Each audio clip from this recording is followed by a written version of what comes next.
जिन्हें जाल में फंसाना है वो जाल नया बुनते हैं। बच के रहना अब जनाब, क्योंकि शिकारी चालाक बनते हैं। नमस्कार, मैं हूं पवन शर्मा और आप देख रहे हैं जनता दरबार न्यूज चैनल। आज की खास पेशकश में हम आपको बताने जा रहे हैं एक ऐसे खतरनाक स्कैम के बारे में जिसने दुनिया को हिला कर रख दिया है। इसका नाम है पिग बुइचरिंग स्कैम। क्या आप जानते हैं यह स्कैम आपके सपनों और आपकी मेहनत की गाढ़ी कमाई को मिनटों में गायब कर सकता है। आज का मुद्दा है आपका पैसा और आपकी सुरक्षा। पिग बुइचरिंग स्कैम नाम सुनकर शायद अजीब लगे, लेकिन इसके पीछे छुपा सच आपके होश उड़ा देगा। यह घोटाला ऐसा है जहां शिकार को सुअर की तरह मोटा किया जाता है, यानी उसका विश्वास जीता जाता है और फिर उनकी पूरी जमा पूंजी को ठग लिया जाता है। अब सवाल ये है कि क्या यह स्कीम भारत में भी अपने पांव पसार रहा है, और अगर हाँ तो सरकार और आप इसके लिए कितने तैयार हैं। भारत में हाल में गृह मंत्रालय ने इस स्कैम पर चेतावनी जारी की है। अब तक ऐसे कई मामले दर्ज हुए हैं। स्टूडेंट्स, बेरोजगार, युवा और आर्थिक तंगी से जूझ रहे लोग खास तौर पर इस स्कैम के निशाने पर हैं। दिल्ली, मुंबई और बेंगलुरु जैसे शहरों में यह स्कैम अपना जाल फैला चुका है। सरकार ने साइबर वॉलंटियर फ्रेमवर्क लॉन्च किया है और गूगल के साथ मिलकर कदम उठाए हैं, लेकिन क्या ये काफी है? इस स्कैम को पिग बुइचरिंग क्यों कहा जाता है? इसका नाम सुअर को मारने से पहले उसे मोटा करने की प्रक्रिया से लिया गया है। साइबर क्रिमिनल्स आपको प्यार, दोस्ती या आकर्षक निवेश प्लान्स का लालच देकर फंसाते हैं। धीरे धीरे आपका विश्वास जीतते हैं और फिर आपकी सारी जमा पूंजी हड़प लेते हैं। शुरुआत चीन से हुई इस स्कैम की अब पूरी दुनिया में चर्चा है।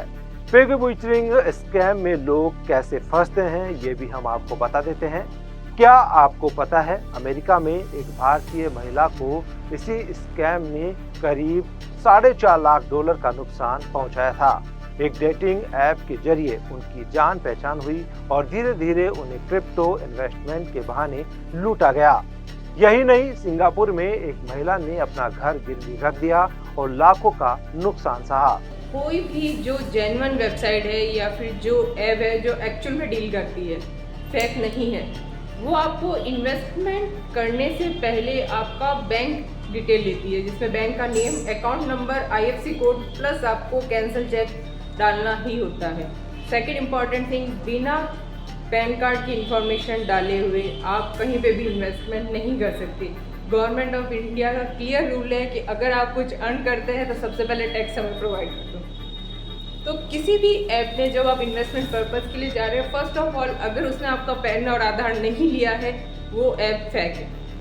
सेकेंड, इन्वेस्टमेंट से पहले बैंक डिटेल डालना ज़रूरी है, और बैंक डिटेल में जो आपका नाम है, पैन कार्ड में जो आपका नाम है, आधार में जो नाम है, वो नाम सिमिलर होना चाहिए जो आपने रजिस्ट्रेशन करते वक्त डाला है।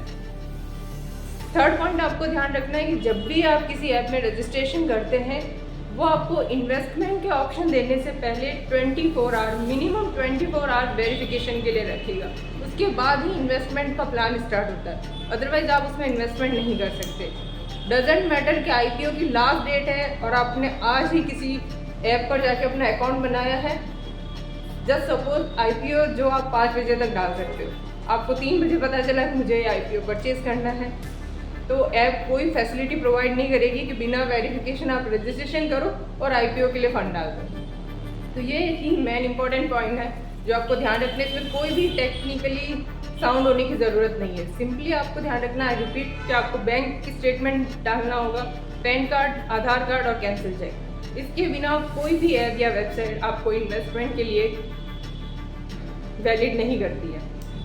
अगर आपने कहीं इन्वेस्टमेंट कर दिया तो आपको ये भी चेक करना होगा, अगर आपको ये सब नहीं पता कि बैंक स्टेटमेंट है या सही है, या फिर जो पर्सन मुझे सजेस्ट कर रहा है वो सही है या नहीं, तो एटलीस्ट वो जो रेट बता रहा है किसी भी स्टॉक मार्केट से रिलेटेड या क्रिप्टो के रिलेटेड, वो सिंपली जाके आप गूगल पे सर्च कर लीजिए, उनकी रेट इक्वल भी है या नहीं है। तो अगर आप ये बेसिक चीज़ ध्यान रखेंगे तो आप इन्वेस्टमेंट में फंसेंगे ही नहीं। इन केस अगर आप ट्रैप में आ चुके हैं तो बैंक या फिर साइबर सेल आपका पैसा रिटर्न एक लिमिटेड टाइम पीरियड के अंदर कंप्लेन करोगे तो ही रिटर्न हो पाता है। अदरवाइज वो इन्वेस्टमेंट आपने किया उसने विड्रॉ कर लिया है या कोई चैन ब्लॉकिंग सिस्टम से आगे पेमेंट भेज दिया है, तो कोई भी बैंक है वो अकाउंट सीज कर सकती है, मगर जो आपका पैसा अगर विड्रॉ हो गया तो वो रिटर्न नहीं होगा। आज के डिजिटल युग में भरोसा करना जितना आसान है, ठग जाना भी उतना ही आसान है। अब सवाल ये है कि ऐसे खतरनाक स्कैम से कैसे बचा जाए।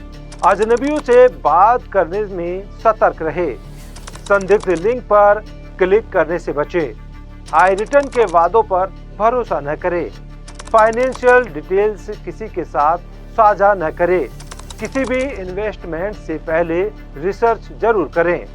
याद रखें, जल्दी पैसा कमाने की चाह में आपकी मेहनत की कमाई न चली जाए। भारत सरकार ने क्रिप्टो करेंसी फ्रॉड्स पर नजर रखने के लिए कई कदम उठाए हैं। साइबर क्राइम कोऑर्डिनेशन सेंटर ने बड़ी टेक कंपनियों के साथ पार्टनरशिप की है। साथ ही 54,000 से ज्यादा साइबर वॉलंटियर्स अब एक्टिव हैं जो गलत कंटेंट को रिपोर्ट कर रहे हैं। यह एक लड़ाई है जिसमें सरकार के साथ आपको भी सतर्क रहना होगा।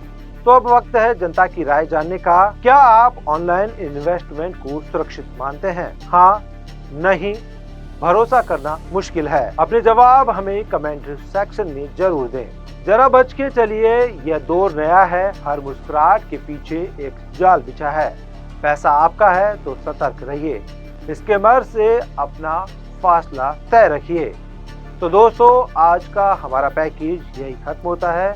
आपसे अपील है कि इस वीडियो को लाइक, शेयर और सब्सक्राइब करें। हमारी कोशिश है कि हर खबर आपके लिए एक सबक लेकर आए।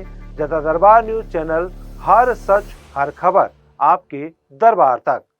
फिलहाल मुझे दीजिए इजाजत। नमस्कार।